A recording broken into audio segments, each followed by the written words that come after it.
estás? Te habla Yerin Páez Martínez de la Fundación Creer para Vencer.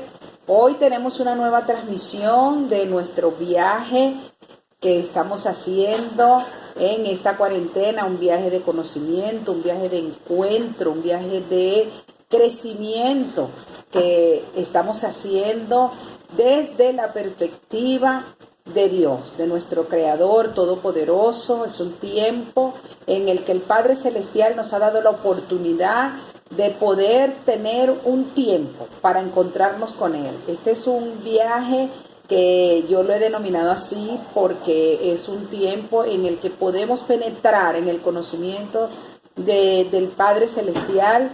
Es un tiempo para encontrarnos con su verdadero fundamento, con el fundamento de Jesucristo, que podamos conocerlo más de cerca, que podamos conocer su lenguaje, que podamos escudriñar juntos la Escritura. Hoy comenzamos con un nuevo capítulo, con el capítulo 4 del Evangelio de San Juan. Comienza diciendo así: cuando el Señor entendió que los fariseos habían oído decir: Jesús hace y bautiza más discípulos que Juan, aunque Jesús no bautizaba sino sus discípulos, salió de Judea y se fue otra vez a Galilea, y era necesario pasar por Samaria. Fíjate tú que antes de continuar con nuestra lectura, me llama la atención que aquí dice: cuando pues el Señor entendió que los fariseos habían oído decir: Jesús hace y bautiza más discípulos que Juan. ¿Se acuerdan que en el último capítulo que habíamos visto del Evangelio de Juan, en el capítulo 3, vimos al final cómo los discípulos de Juan el Purificador o Juan el Bautista vinieron ante Juan para acusar a Jesús con Juan de que Jesús estaba bautizando? Y entonces es cuando Juan les habla del amigo del esposo, haciendo referencia a Cristo como el esposo de amigo de Juan, y lo que implica ya Juan empezándonos a hablar acerca de la parte ilustrativa y simbológica de lo que representa a Cristo como el esposo, de lo que representa el matrimonio, más que una boda o la boda del Cordero, que es a lo que nosotros nos estamos preparando. Hemos entendido que es una simbología, que el matrimonio es un misterio, es algo sagrado, es algo pero muy importante para el Padre. Tanto es así que Él nos empieza a hablar por simbología, por parábola, a través de lo que Él va a hacer con todo su pueblo, con todos los que creen en Él, como parte de su cuerpo, siendo Él la cabeza, y compara a su cuerpo, la iglesia, con una novia o con la esposa, ¿sí? Entonces, la gente tiene mucha simbología y ha querido darle como que conocimiento humano de lo que significa la boda. No es una boda de hombre, no es una novia como la gente, como el mundo entiende lo que es un noviazgo. Y el esposo tiene que ver con un carácter de compromiso, de ser uno, porque es la manera de lo que el Señor trata de ilustrarnos a nosotros, lo que implica para Él la unidad, el ser uno como un fundamento desde el principio, de lo que representa y lo que implica una boda, porque para los tiempos de Jesucristo y en el tiempo antiguo, el matrimonio no era lo que hoy nosotros creemos que es el matrimonio, ni se le trataba la figura, ni es más, el matrimonio es una institución sagrada desde la perspectiva de Dios.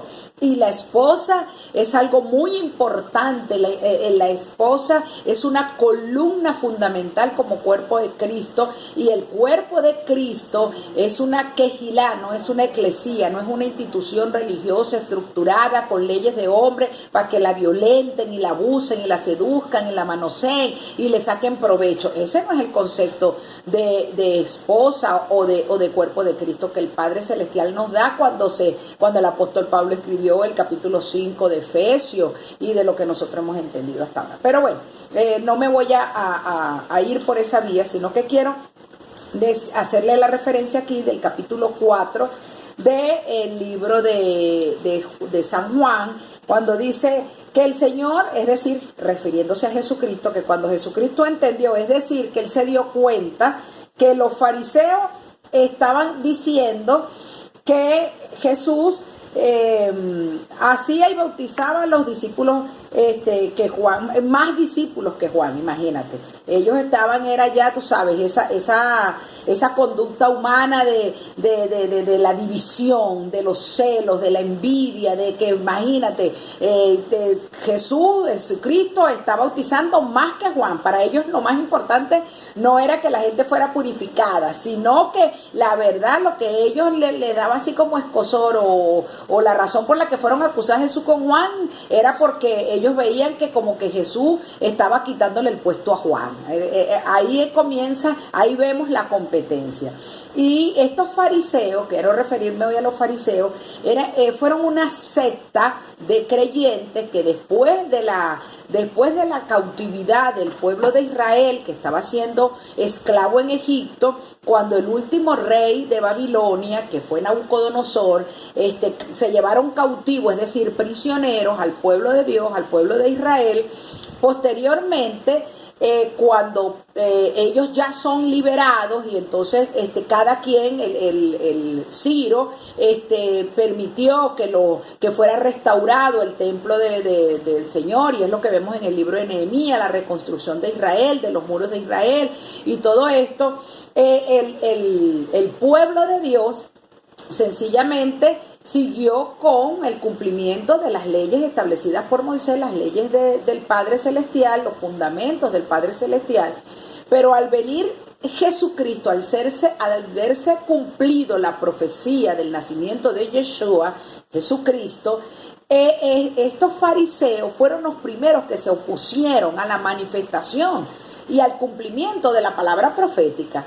Ellos, cuando vieron a Jesucristo, sencillamente existían como una doctrina, es decir, como un grupo religioso que se sabía la ley de Dios. Ellos cumplían la ley de Dios, ellos se congregaban, ellos diezmaban, ellos ofrendaban, pero tanto conocían la ley de Dios que cuando Jesucristo apareció, ellos amaban más las tradiciones, el culto, la religión, la religiosidad, o sea, la doctrina de ellos, las creencias que ellos hicieron de lo que Moisés les había dicho a viva voz, porque todavía no se había escrito la palabra, los pergaminos todavía no habían sido transcritos. Entonces las palabras de Moisés, ellos las empezaron a aplicar a su manera. Eso es lo que significa la palabra fariseo. Los fariseos son ese tipo de gente que dice que creen en Dios, que te hablan de Dios, se saben la teoría de Dios de cabo a rabo, como decimos aquí en Venezuela. Y esas son personas que están más pendientes de guardar la tradición que de cumplir el propósito por el cual el Padre envió a Jesucristo. No conocen a Cristo, conocen la teoría de Cristo, pero no conocen a Jesucristo, porque no operan en el amor del Padre, no conocen los fundamentos, el modelo que Jesucristo le enseñó, el modelo de conducta que Jesucristo le enseñó. Y tanto es así que estaban viendo a Jesús a hacer el trabajo de Juan, purificando y ministrando, y entonces ellos estaban preocupados de lo que Jesús estaba haciendo en contra de la tradición. Cristo estaba quebrantando la estructura humana en cuanto a la creencia y a las tradiciones que ellos hacían, de lo que ellos creían que era lo que Dios decía o de lo que Dios había establecido. Entonces, estos fariseos no entendían que Cristo era el verbo, Juan 1, era la palabra, era la luz, era la vida. Ellos no lo habían discernido, con todo y que Juan, el purificador, que era la autoridad eclesiástica y la autoridad terrenal en ese momento, que sabía, que enseñaba, que les dijo, yo soy una voz que clama en el desierto, viene detrás de mí uno que yo no soy capaz de desatarle las sandalias. Lo venía profetizando, lo venía anunciando, pero los fariseos estaban más pendientes de cumplir con los rituales, de cumplir con ir los domingos a la misa o al servicio, a los ayunos, la vigilia, o sea, cumplir, utilizar esas herramientas que el Padre nos dejó, pero sin entendimiento. O sea, porque ¿para qué la gente ayuna? ¿Para qué la gente hace vigilia? Ojo, no estoy diciendo con esto que eso esté mal. Es muy importante hacer ayuno, es muy importante vigilar, estar, amanecer, encontrándonos con el Señor. Es muy importante orar, es muy importante congregarnos, claro que sí. Ahora, ¿cuál es el motivo, el fundamento cuando hacemos eso, realmente lo estamos haciendo como Cristo, como Yeshua lo hacía, con el motivo y el corazón por el cual Yeshua lo hacía. Y fíjate lo que dice aquí en el versículo 3, dice que en el 2, aunque Jesús no bautizaba, sino sus discípulos, ¿ves?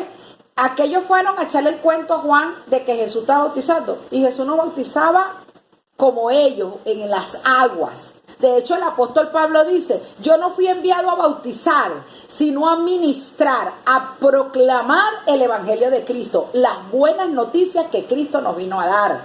¿Sabe? Porque cuando cuando Nicodemo, ¿se acuerdan? En el capítulo 3, al principio del capítulo 3, fue en la noche donde Yeshua, donde Jesucristo, fíjate que le fue a preguntar que cómo hacía él para entrar en el reino de los cielos, porque ya Juan el purificador estaba anunciando arrepentidos y convertidos porque el reino de los cielos se ha acercado. Eso es versión griega, pero la verdad era que Juan el purificador lo que le estaba diciendo, hey, miren, vuelvan, regresen, retornen de la vía religiosa por la que van y vénganse al fundamento que el Padre estableció, porque Jesucristo, este es el camino, este es el que ustedes tienen que seguir, este es el modelo a seguir, por aquí es que ustedes tienen que empezar a caminar.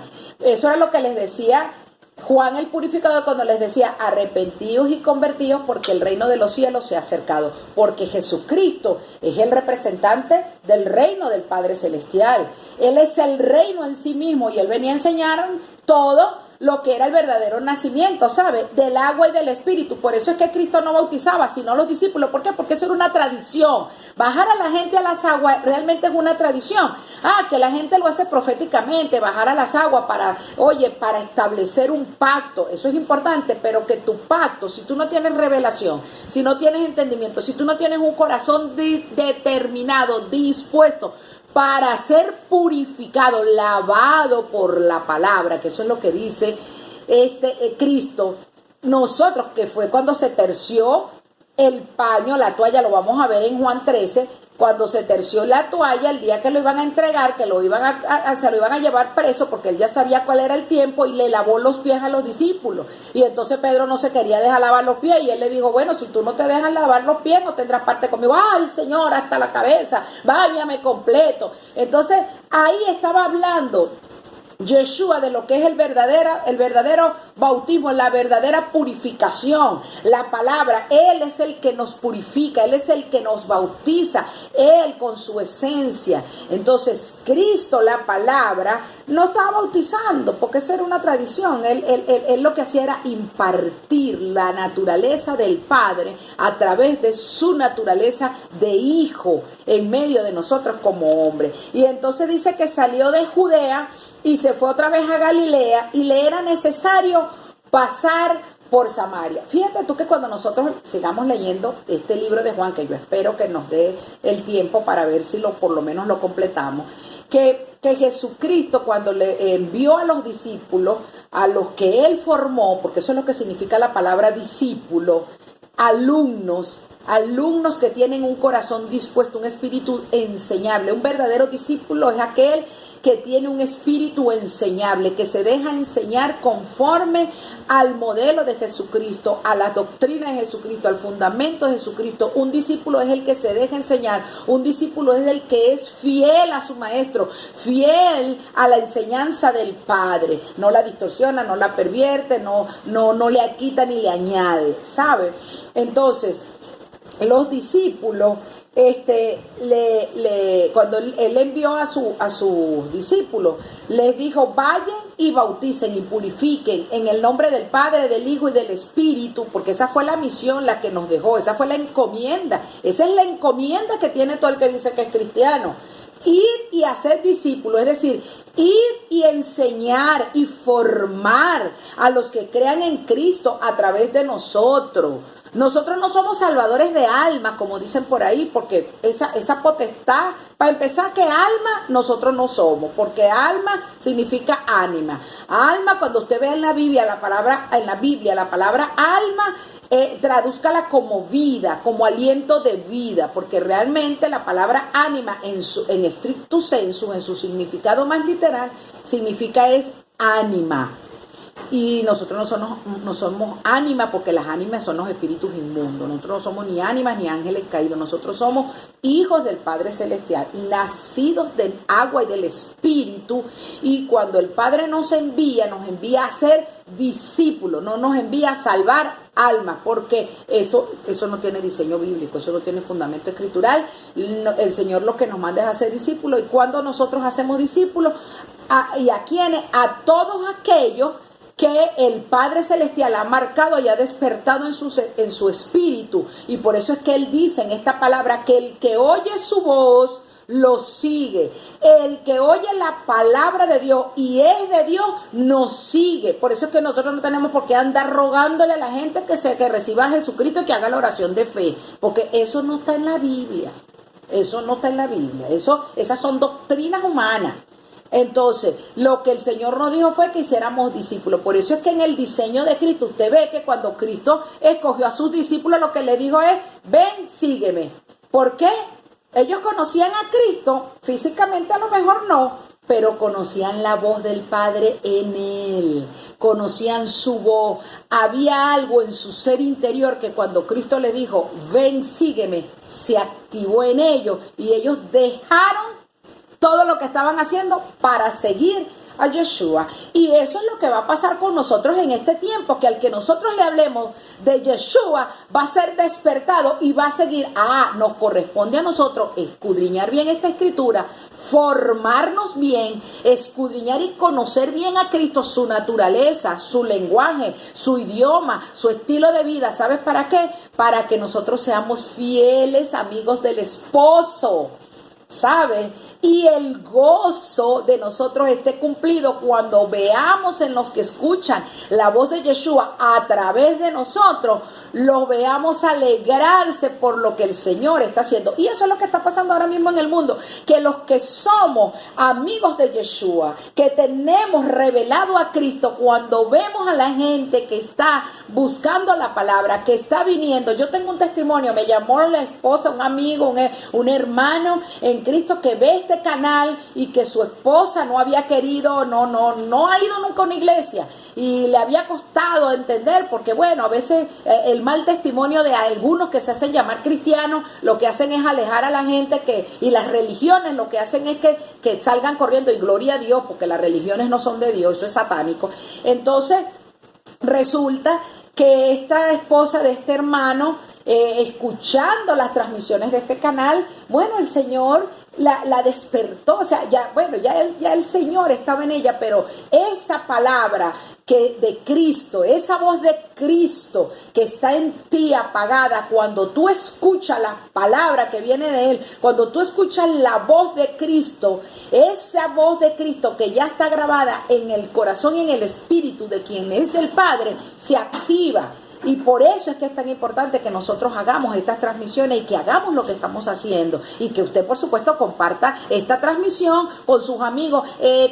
Y si no conoce a Cristo, pues más rápido. A ese es el que usted le tiene que mandar este enlace para que vean el canal y lo comparta. Y usted vea lo que el Espíritu Santo va a empezar a hacer en gente que ni siquiera conoce al Señor. Y otros que se han conocido al Señor, pero que están enyucados, heridos, resentidos, amargados, afligidos, tristes, que porque la religión, porque las doctrinas humanas lo tienen oprimido, cautivos, porque no saben cómo vivir este evangelio, no disciernen. La palabra dice una cosa y ellos dicen, ellos creen que están haciendo las cosas como Dios dice, pero no disciernen y no entienden la realidad que están viviendo, y entonces se resienten con Dios porque, bueno, Señor, si yo no estoy pecando, si yo no estoy haciendo esto, ¿qué es esto? Que yo no tengo comida, que yo no tengo esto. ¿Sabe por qué?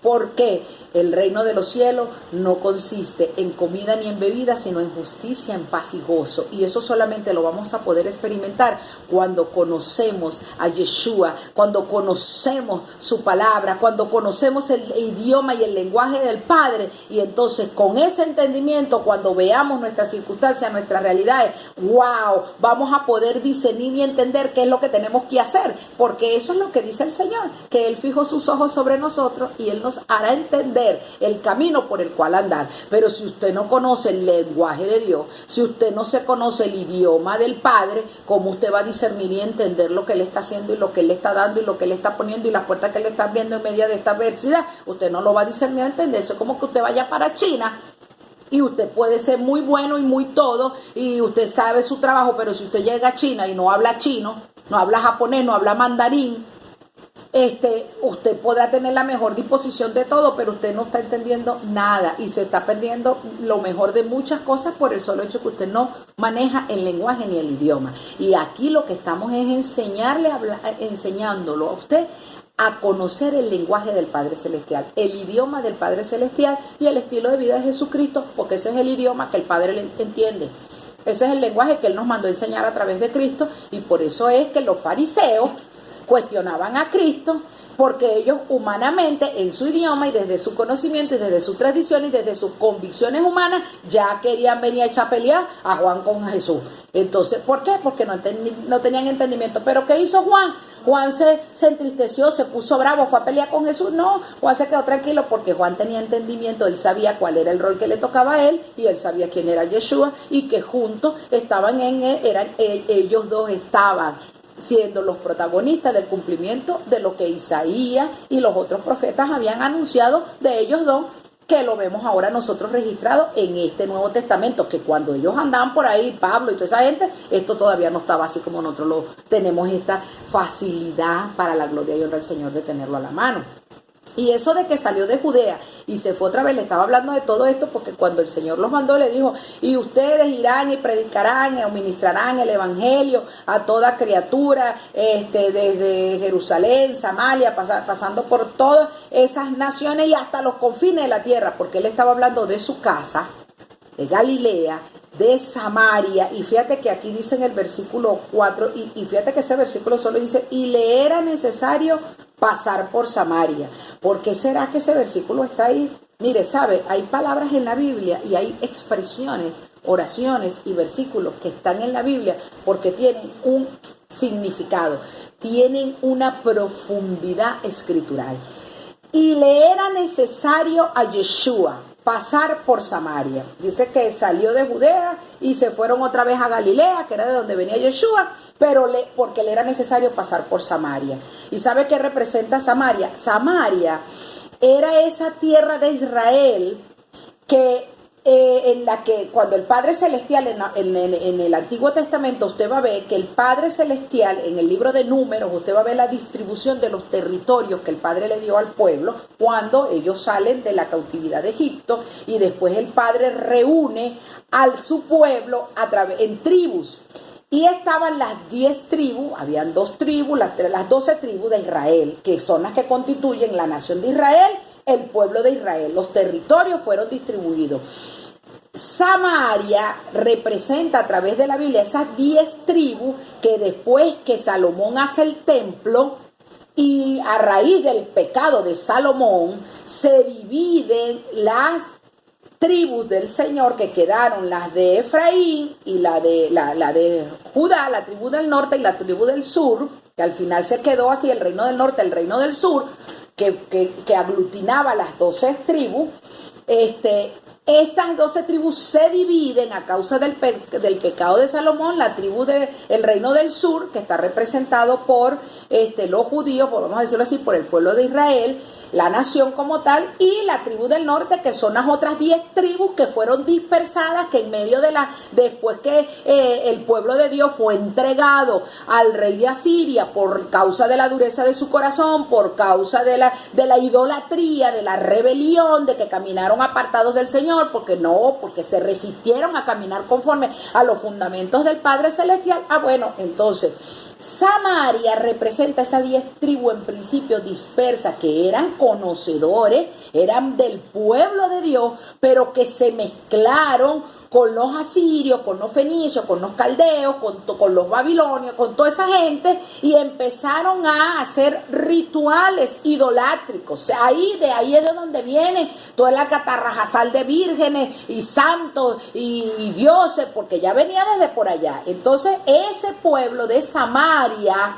Era un pueblo que en principio, en su esencia, era parte del pueblo de Israel y después por las mezclas, bueno, se convirtieron en esos pueblos idólatras. Y por eso es que aquí vemos en el Evangelio de San Juan, en el capítulo 4, está este versículo, capítulo 4, versículo 4, dice, y le era necesario a Yeshua pasar por Samaria, por supuesto. Entonces, este estudio del libro de Juan para nosotros es sumamente importante porque aquí vamos a aprender a darle en ese lenguaje de Dios nos van a empezar a hacer sentido algunas cosas que probablemente nosotros no hemos entendido y que yo tampoco entendía porque yo estoy aquí profundizando igual que con ustedes. Bueno, amados, nos vemos en una próxima transmisión y bueno, recuerda lo que siempre te he dicho, comparte esta publicación con todo, mira, con tus amigos, con tus enemigos, con los cristianos, con los que sea, pero compártelo. Dale like, también puedes suscribirte a nuestro canal y activa las notificaciones para que cuando nosotros subamos material, tú estés en conocimiento de eso. Bendiciones.